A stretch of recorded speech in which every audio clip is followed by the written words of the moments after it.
Welcome back to my channel, Faceless Ro here, ang inyong host. Maraming salamat po sa lahat ng mga umantabay, nagbigay ng suporta at nagbigay ng comment sa ating comment section. Lahat po yan ay binabasa natin. Diyan po tayo kumukuha ng kaalaman sa ginagawa po nating FLM Comeback Series vlog. So, ang pag-uusapan po natin ay na-caught up yung attention ko no dun sa isang live stream ng isang vlogger na hindi ko naman pinanood talaga totally.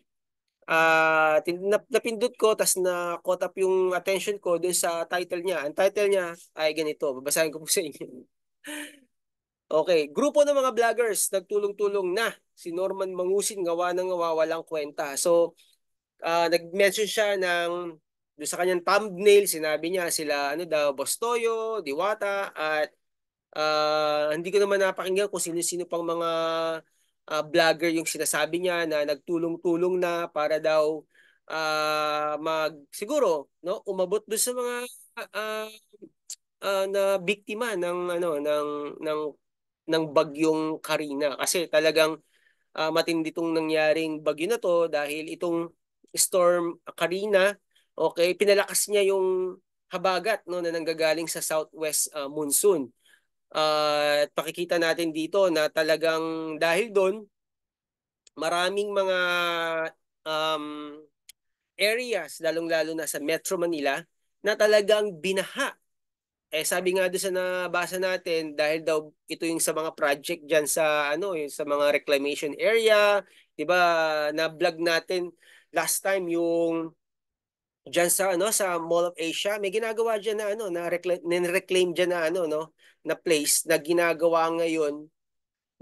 Ngayon no project 'yan ng government at makikita natin na tinambakan ng lupa yung dagat. 10 years ng contract niyan bago matapos at napakalaki niyan, no? Gagawing stadium, gagawin niyang magkakaroon ang goal diyan kung daw nagkakamali, no? Correct me if I'm wrong. Yung place niyan ay gagawing Olympic, no? Diyan magkakaroon ng napaka-laking stadium na kung saan yung nagko-compete sa swimming ilalagay diyan kasi wala tayong gano'n na malaki na pwedeng gawin sa Olympic. So, kung daw ako nagkakamali, diyan yung gagawin. So, sabi nung iba sinisisi 'yon, no? Sinisisi yung paggawa diyan, no? ng pag-reclaim diyan sa mga dagat diyan, gagawing project. So, siyempre sinisisi nila yung government. So, from Cavite going to um, bandang Caloocan no? So, banda doon, ang laki niyan, no? Gagawin po yung project, napakalaking project po niyan. Okay, so isa po yan sa sinisisi. Okay, balik tayo dun sa balik po tayo dun sa kaya po bumaha, no? Balik tayo dito sa pinag-uusapan natin. Kaya po bumaha ang Metro Manila. So, sinasabi ng vlogger na to, no? Ang dami ng binaha sa Metro Manila.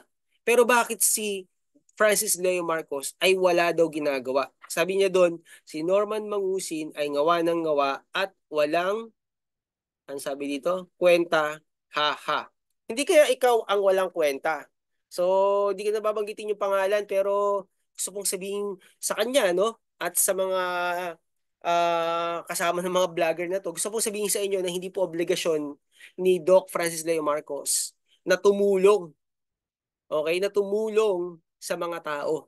At hindi obligasyon ng kahit sino man na tumulong sa mga tao dahil ang pagtulong po, yan po ay ginagawa ng isang tao na dapat uh, bukal, no, sa kanyang puso na hindi po siya napipilitan o naitutulak para tumulong. So in other words, yung pagtulong po, ito po dapat ay ginagawa ng isang willing, no? Willing heart to help other people. Hindi ka na force, hindi ka na itulak, hindi ka na pilitan. It should be from a place of a willing heart. Hindi yung may calamity dito, tutulong tayo dito. Hindi ka naman si Superman. Okay? O may calamity dito, dapat si ano, ba't di ko nakikita tumutulong yun? 'Di ba? Bibigyan mo pa ng pressure yung tao. Okay? Kaya, minsan nga pag nagla-live stream si Doc Francis Leo Marcos, nakikita ko yung mga nagko-comment. Ang sabi naman, eto po pasensya na po kayo, pero ito yung isa sa mga hindi maganda ginagawa ng mga kapwa natin Pilipino. Hindi mo na kamustahin yung tao. O, kamusta ka na dyan? Kumain ka na ba? Bakit di walang live stream si Boss Franz Leo Marcos? Di ba natin kamustahin? Baka nagkasakit, sinipon. Di ba? Hindi pa nga siya kumakain minsan eh, no? Nung umaga na siya, di ba? Anong oras na siya kumakain minsan? Naglipas na ng guto. Pero ba't hindi natin kamustahin? Anong ginagawa ng iba? Nanghihingi agad. Boss, baka naman paying motor. Inom mo na ako ng kape. Motor agad, hindi mo lang kamustahin yung tao. Di ba? Boss, baka naman pengin 10,000 dyan. Alam niyo po, walang problema po. Maganda po yan kasi andun yung tiwala ninyo. Tiwala natin, no? Dahil may isang Francis Leo Marcos na nanindigan, itinaya yung kanyang dignidad, yung kanyang sarili, yung kanyang pangalan sa panahon ng pandemic, no? Na tumulong sa mga mamamayang Pilipino. Okay po. Pero hindi naman ibig sabihin, okay, na aabusuhin na natin yung tao. 'Di ba? Hindi nga natin alam kung anong pinagdadaanan niya ngayon. 'Di ba? Tas hingi lang tayo ng hingi. Okay, meron na nagsabi rito, okay, di na nga natin babanggit. Tandaan po ninyo, hindi po si Superman si Doc Francis Leo Marcos. Si Superman nga nagkasakit, 'di ba? Na wheelchair. Okay. 'Di ba? Tapos ano kahinaan ni Superman? 'Di ba yung stone na? Okay. Gusto ko sabihin sa inyo na hindi po siya si Superman. Okay, wag po tayo mag-demand ng mag-demand. Tapos, wag po natin patulan yung mga vlogger na, oo nga, bakit si hindi tumutulong? Okay, wag po natin bilhin yun kasi wala pong substance yung sinasabi niya. Sinasabi ng vlogger na to. Okay? Doon nagkakaroon ng problema ang mga tao. Yung maraming mga tao. Doon nagkakaroon ng problema. Saan? Sa inggit, no? Gaya-gaya. Si Boss Toyo, si Diwata, o kung sino pa mga vlogger, pag sila'y tumulong, di ba? Yun yung ano nila yun yung direction, yun yung kanilang God-given gifts. Okay, calling na yun ang ginagawa nila. At hindi mo pwedeng i-compare sa bawat isa. Kahit po sa atin, wag po kayong magko-compare dahil the moment na mag-compare kayo sa kapwa ninyo is the moment na papasok yung inggit.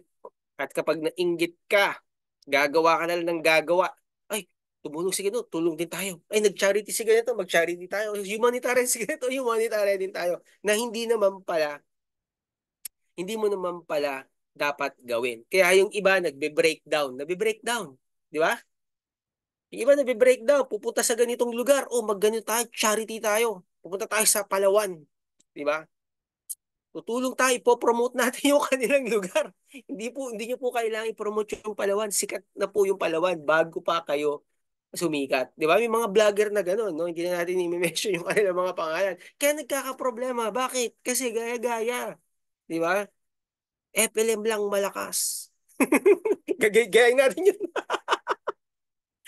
Okay, so guys ko po sabihin sa inyo, kapag alam niyo po yung stand nyo, yung ground nyo, hindi po kayo mamumove. Kasi alam niyo po yung calling niyo eh. Alam niyo yung ginagawa niyo, alam niyo yung boundary niyo, alam niyo yung limitation niyo. At ganun po si Doc Francis Leo Marcos. Kaya lahat po ng mga binabato po ninyo, mga bashers, I'm talking to the bashers, no? Ay wala pong substance at hindi po makakaapekto sa aming pandemic hero. Walang iba kundi si Doc Francis Leo Marcos. Yun na po yung gusto kong i-address no, sa panahon ng kalamidad, sa panahon ngayon. Nais kong sabihin sa inyo na patuloy po tayong mag-ingat. At syempre mag-ingat din tayo sa mga vlogger na to at wag po natin paniwalaan dahil wala pong substance yung kanila mga sinasabi. Tuloy lang po yung ating pagsuporta kay Doc Francis Leo Marcos at makikita po ninyo yung result ng mga gagawin po niya in the future na mga humanitarian, yung kanyang mga project. Okay? So, yun lang po, isingit ko na rin, ingat lang po tayo bilang isang prepper, no? Dapat ready po tayo sa ganyan mga sakuna. Yan po yung lagi ko sinasabi, no? Dapat may kaalaman po tayo sa um, about prepping, no? When you talk about skills, no? Paano ka magsusurvive sa ganyang situation. Okay, sa mga lindol, sa mga baha, sa earthquake, dapat may knowledge po tayo dyan. Okay, maraming salamat po sa lahat ng mga nagmamahal kay Doc Francis Lea Marcos. At syempre, sa lahat po ng nagmamahal kay Faceless Raw. Kita-kita muli tayo sa susunod nating episode dito lamang sa ating YouTube channel. Wala po akong mapapakita sa inyo ngayong video clip, kundi yun lang, kasi hindi worth na ipakita ko tong clip na to, no? Ayan yung tayo. O yan, nakikita nyo po ba yung ano? Ayan, no? Oh. Hindi ko na ipapakita sa inyo kasi wala din. Pag pinakita ko, para pinarinig ko sa inyo, wala din eh, no? Hindi deserve yung attention natin ng mga bashers na to. Okay, mga bashers, hindi po ako galit sa inyo pero may mga bagay po na kailangan nating bigyan ng